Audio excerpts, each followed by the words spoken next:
Normally সেমিফাইনালটাকে bit করতে পারলেই final, final জিতলেই treble. আসসালামু আলাইকুম। আজকের টপিক হচ্ছে ইউএফএ চ্যাম্পিয়ন্স লিগ এর পাশাপাশি আমরা কনকাকাফ চ্যাম্পিয়ন্স লিগ নিয়েও কথা বলবো।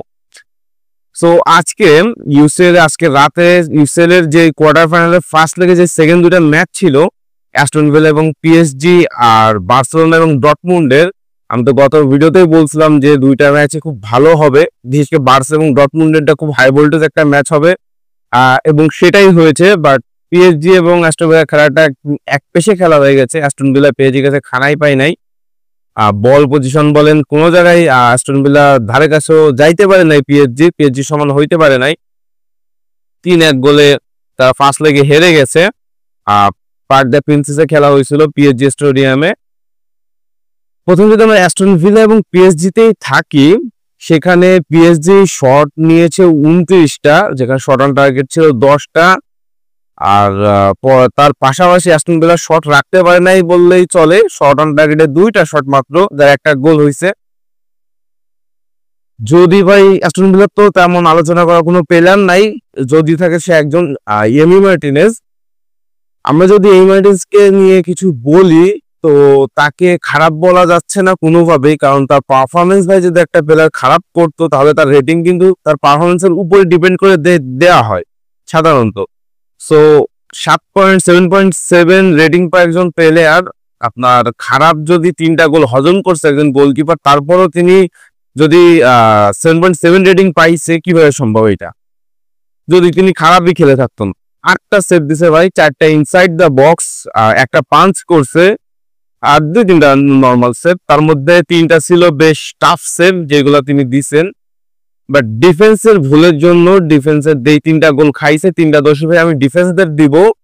আবার ভাবতে পারেন আমি আর্জেন্টাইন ফ্যান বলে যে মার্টিনেজের সাপোর্ট করতেছি তা না। আপনি যদি লাইভ খেলা দেখে থাকেন তাহলে তো আরো বেশি ভালো করে বুঝবেন। এছাড়া যদি আপনি হাইলাইটস দেখেন তাহলে আপনি বুঝতে পারবেন যে দোষটা আসলে কার ছিল। যে 3টা গোল হয়েছে, এই 3টা গোল খাওয়ার মতোই গোল, এই 3টা হওয়ার মতোই গোল, এগুলো ঠেকানো সম্ভব না। প্রথমটা হইলো মানে ঠেকানো গেলেও যাইতে পারতো, এমি মার্টিনেজ এরকম গোল আরেকবার সেভ দিয়েছেন। বাট তিনি প্রথম গোলটায় ধোকা খেয়ে গেছেন, 10 খেয়ে গেছেন, যার কারণে তিনি ভাবছিলেন ওয়ান টার্গেটে আপনার ফার্স্ট বারে শটটা মারে, বাট মারে নাই। টপ কর্নারে আপনার কার্ভ মারে দিয়েছে, গোলটা হয়ে গেছে, কিছু করার নাই। ওই গোলগুলো সাধারণত অন্যান্য গোলকিপাররাও গোলগুলো খায়, সাধারণত সব গোলকিপাররা এই গোলগুলো খেয়ে থাকে।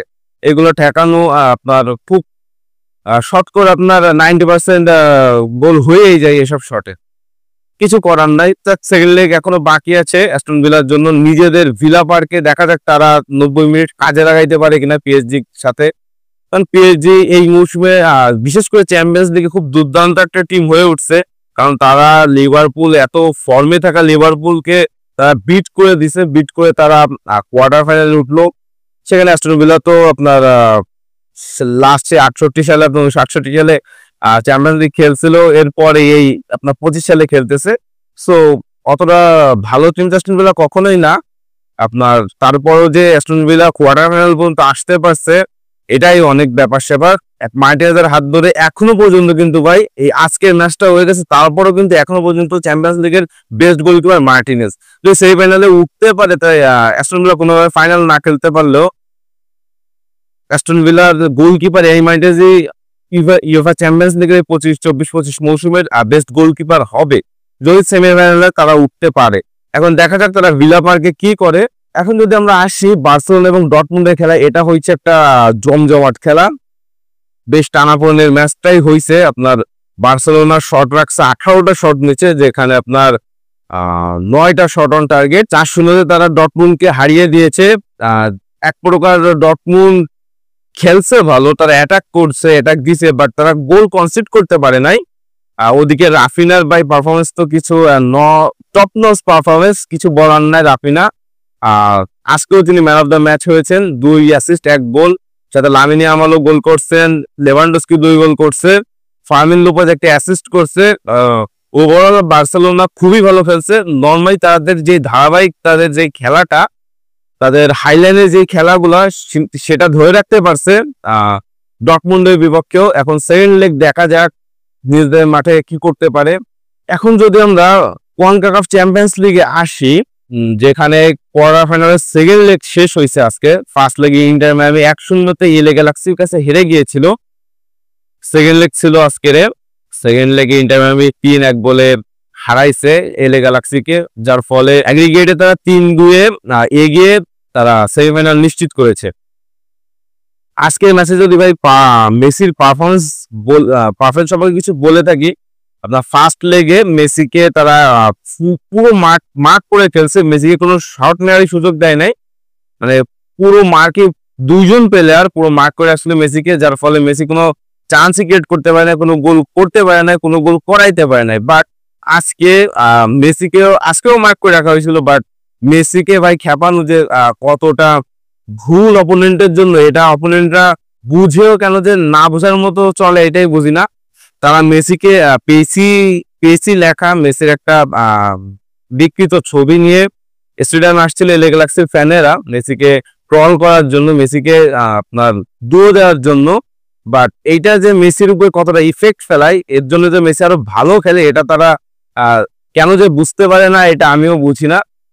আজকেও তার অপোনেন্ট কিছু হয় নাই, তারা সেরকম দুয়ো দেওয়ার চেষ্টা করছে মেসিকে, বাট মেসি কি জিনিস সেটা মেসি দেখাই দিছে। 2 গোল 1 অ্যাসিস্ট 3 গোলেই মেসির অবদান।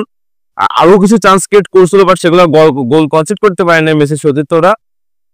বাট হুগো লরিস আরো একবার দেখলো এই সেই মেসিকে, যে মেসি হুগো লরিসকে 2বার বিট করছে 22 ওয়ার্ল্ড কাপের ফাইনালে, একটা পেনাল্টিতে গোল, একটা নর্মাল গোল।